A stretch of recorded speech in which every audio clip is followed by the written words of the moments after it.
Hi, all you brides-to-be. Welcome to Wedding Boot Camp number 5. And this is going to be about traditions. Traditions are called traditions or elements that you add to your wedding ceremony in order to make your wedding special, to make it different, to make it you. There are unlimited amount of traditions out there for you to include in your wedding ceremony. I have two that are patent pending, and the one is Flower Girl Parade. When people talk about Flower Girl, you normally think of as one, and sometimes that's a sticky situation. With a blended family, there might be 3 girls, 2 on one side, 1 on the other, or you might have 2 or 3 special nieces that you really would like to include in your wedding. But a flower girl doesn't have to be just one. So I have a tradition with a patent pending called Flower Girl Parade. And this is a really nice, different touch to add to your ceremony. You can have 2, you can have 6. It just depends on the number of girls you want, want to include.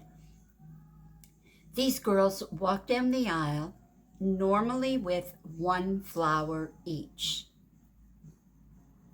They are not carrying a basket dropping petals. They're each carrying a flower. And depending on the amount of girls that you have in this parade, you would make it an even number, because at the end, each flower girl is going to go up front and present each of your mothers with these flowers to make a bouquet. So if you want to got 6 girls in the parade, you want to make an elaborate bouquet for your mothers. You give the girls each 2 or 3 flowers. They walk down the aisle just before you, and they go to your mothers. They take their turn, they go to your mothers. They give your mother their group of flowers. Your mothers receive them from all the girls in the Flower Girl Parade. Then, now this is completely up to you what you want to do then. You can have the fathers tie a ribbon around their in-laws. I don't know how else to say it. Your father would put the ribbon around your fiance's mother's bouquet, and he'd tie that with a ribbon. And there could be a note on that ribbon. It's up to you. It's completely up to you. The girls, in a different way, the girls can go down the aisle carrying a bunch of small bunch of flowers. They could walk down the aisle, stand up front, and when you walk down the aisle, you enter next after the flower girls. They could hand you the bouquet. Your fiance would tie a ribbon around that bouquet. So it all depends, but the idea of having just one flower girl is kind of hard today because there are so many girls in your lives, and we're not restricted anymore when it comes to ideas for a wedding. So I would say, think about it. Include as many young girls as you wish. Gee, you could even have your grandma walk down with them and her receive all the flowers. It's your imagination. But it's called a Flower Girl Parade, which is different than just having a flower girl going down the aisle. The other tradition I have is patent pending also, is a family built bouquet. And this is a little bit of the touch of what I just told you about the Flower Girl Parade, except for what you do is you have someone up waiting for your guest. every time a family member comes, they are given a flower. That flower is then put into a vase. As your guests walk in, they're handed a flower. They go to the center, someplace in the center of the aisle, where there's a table with a bouquet, and they put their bouquet, their flower, in the vase. Then they take their seats. Before the ceremony starts, there is that table in the middle with a vase and all the flowers in it. That is taken and put to the side. The processional goes through, and the bride at the end picks up the bouquet. Someone ties a ribbon around it, and that is her bouquet, but it's family built. The other way of doing that is the processional, normal, goes on, the flower girl, the ring bearer, and all that stuff goes on. But as the bride walks down the aisle, she is given a flower from each side of the aisle. So what you do is you put your family members on the end rows and give them each a flower. And then when the bride walks down, she picks the flower from each one of the family member till she gets up front. Then up front, either her father, the groom, his father, whichever, but someone ties a ribbon around the bouquet. In the family built bouquet, there's usually a note, and the note is written to the bride, from the groom, from the father, from whoever is presenting this family built bouquet. And it explains that this bouquet is so special because it was built out of love from your family. So that is a great tradition. It's a really nice one. And again, it includes your family. It includes the special people in your life, and that's who you have invited to your wedding. The other is a wine box. I think I've spoken about it before in my tapes. I think a wine box is especially good for the couple. This wine box you could buy online. You can have someone who's woodsy, someone who does a lot of woodsy crafts or stuff, build you a box. And the box is normally a wooden box. When you purchase it, it comes with 2 wine glasses and some stationery. But if someone builds you the box, you can just add that to it. The stationery is for the couple. They each and separately write love letters to each other, saying why they chose this particular time to get married, why this day, this year, and not before or not after.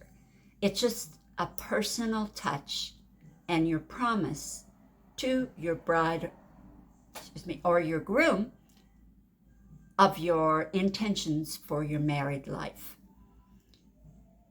You then seal that letter, and the day of the wedding, the officiant will tell the people what a wine box ceremony is all about, how it is meant. It's actually a Hawaiian tradition, but it's meant to remind the couple throughout all of their married life why they got married. The couple designates what year anniversary they wish to open their wine box, whether it be their 1st year anniversary, their 5th, their 10th, whatever. And a lot of times they choose 1 year to be replenished yearly. So what it is, and this is also true, after the wedding, you take this wedding box and you place it in a prominent place in your home, someplace where you're going to walk by and you're going to see it.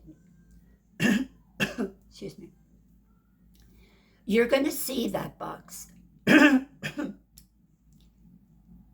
You might come home from work one day, be really tired, be really frustrated, and just don't feel anything. You just want to be alone.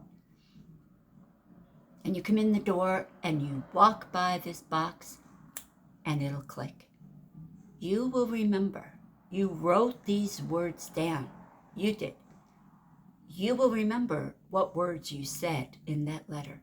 And those words that you promised on the happiest of days of your life will come back to you and will help you. Help you to find patience. Help you to do whatever it is you need to do that you couldn't find the strength for when you first walked in that door.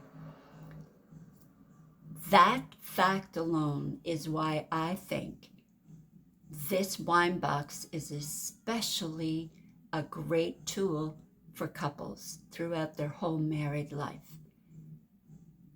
You can renew the box from year to year, put new love letters in and a new bottle of wine, or a bottle of whatever you both choose. But it's the fact that you are writing these words down. They're not being said by an officiant. They're not being pronounced by the community. They are being written down by you. And you will remember the words you wrote. And so it'll click to you every time you see that box. Every time it is some need, personal need from you, you'll find it just knowing those words you wrote in that wine box. So the other two I have is the Unity Candle and the Unity Cross. Of course, they both mean the same, the coming together of a unity candle of two individuals, the bride and the groom, two individuals' lives, the lives they've had before, but the new life they are having now will be from taking a single tapered candle and lighting a one unity candle. The Unity Cross is the same idea. It's two pieces of the cross coming together to bring the female and the male part of the cross that makes a decorative cross. Usually it's a little bit more religious, and people aren't overly religious today, so we don't see the Unity Cross as much as it used to be, but it is a beautiful, beautiful tradition to add if you have religion, if you want to teach religion to your children.